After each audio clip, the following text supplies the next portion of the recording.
நண்பர்கள் அனைவருக்கும் வணக்கம். நாம் இப்போது விறுவிறுப்பான சுவாரஸ்யமான ஒரு சிறுகதையை பற்றி பார்ப்போம் வாங்க. உட்கார்ந்து கொண்டு தூங்குவது ஒரு சுகம், ஒரு யோகம்.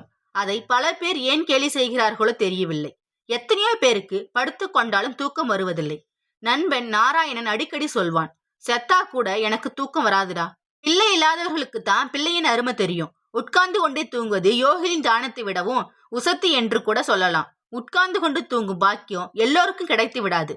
இட நெருக்கடி காரணமாக விஸ்தாரமான பரப்பில் வீடுகள், பங்களாக்கள் அருகி வருகின்ற ஒரு காலகட்டத்தில் நாம் இருக்கிறோம். கையை காலை வீசிக்கொண்டு படுக்கவெல்லாம் எதிர்காலத்தில் நிச்சயம் நமக்கு இடம் கிடைக்கப் போவதில்லை என்பதை உணர்ந்த ஞானிகளும் ரிஷி புங்கவர்களும் கண்டுபிடித்த ஒரு வகை யோகமே உட்காண்டே தூங்குவது. மனிதர்களுக்கு நேரம் முக்கியம், காரியமும் முக்கியம். பஸ் பிடித்து ஆபீஸ் போவது என்பது ஒரு காரியம். காலை வேளையில் பஸ்ஸில் வசதியாக இடம் கிடைத்து உட்கார்ந்ததுமே சிலர் அந்த உட்காண்டே தூங்கும் யோக நிலைக்கு வந்து விடுவார்கள். அதுவும் நீண்ட தூர பஸ் பயணத்துக்கு உட்கார்ந்து தூங்கும் நிலை ரொம்பவும் இதமானது.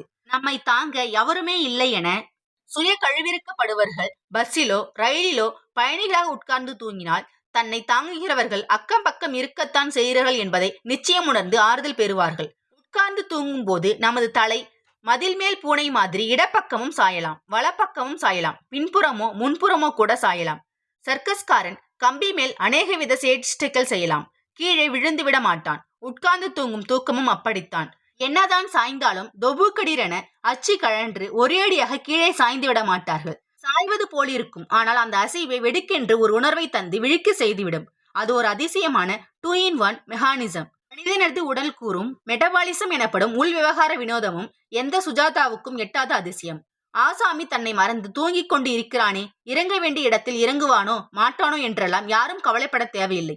இறங்க வேண்டிய ஸ்டாப்பிங் வந்ததும் ஒரு மேஜிக் போல் அந்த தூக்கம் சட்டென்று கலைந்து விழிப்புணர்வு உண்டாகி கூட்டத்தை பிளந்து கொண்டு வெளியேறி விடுவான். படுத்து தூங்குகிறவர்களுக்கு இந்த சென்சிட்டிவ் சென்ஸ் குறைவு.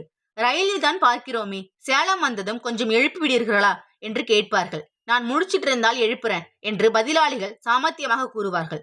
சில பர்த்தகேஸ் இறங்க வேண்டிய இடத்தை தாண்டியும் தூங்கி போய்விடுவது உண்டு. ஆனால் உட்கார்ந்து கொண்டே தூங்குவர்கள் ஒரு நாளும் தூரம் கடந்து தூங்கிவிட மாட்டார்கள். இயற்கை அப்படி ஒரு இன் அண்ட் பில்ட் விழிப்புணர்ச்சியை, பொறுப்புணர்ச்சியை உட்கார்ந்து கொண்டே தூங்குகிறவர்களுக்கு வழங்கியிருக்கிறது.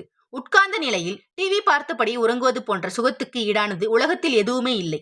டிவி நிகழ்ச்சிகளால், முக்கியமாக மெகா தொடர்களால் ஏற்படும் இரத்த கொதிப்பு, டென்ஷன் போன்ற வியாதிகள் டிவி முன்னே உட்கார்ந்து கொண்டு தூங்குகிறவர்களை அணுகுவதில்லை என்பது அனுபவ ரீதியான உண்மை. ஆனால் பாவம், உட்கார்ந்து தூங்கும் வழக்கத்தில் பெண்கள் சற்று பின்தங்கியவர்களே.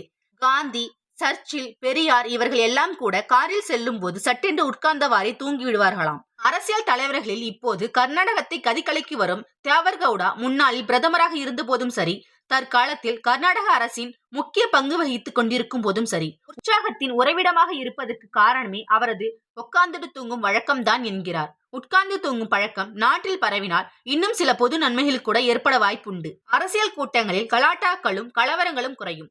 ஆகவே உட்கார்ந்துண்டே தூங்குறவர்களை யாருமே கேலி பண்ண வேண்டாம். வாயை ரொம்பவும் அகலமாக திறந்து கொண்டோ அக்கம் பக்கம் அதிர்வுகள் ஏற்படுமாறு குரட்டை விட்டு கொண்டு தூங்க வேண்டாம் என ஒரே ஒரு சின்ன வேண்டுகோளை வேண்டுமானால் அவர்களுக்கு விடுவிக்கலாம். இத்துடன் இந்த கதை முடிவடைகிறது. இந்த கதை பிடிச்சா லைக் பண்ணிக்கோங்க. இதே மாதிரி ஸ்டோரி வேணா நம்ம சேனலை சப்ஸ்கிரைப் பண்ணிக்கோங்க. தேங்க்யூ ஃபார் வாட்சிங்.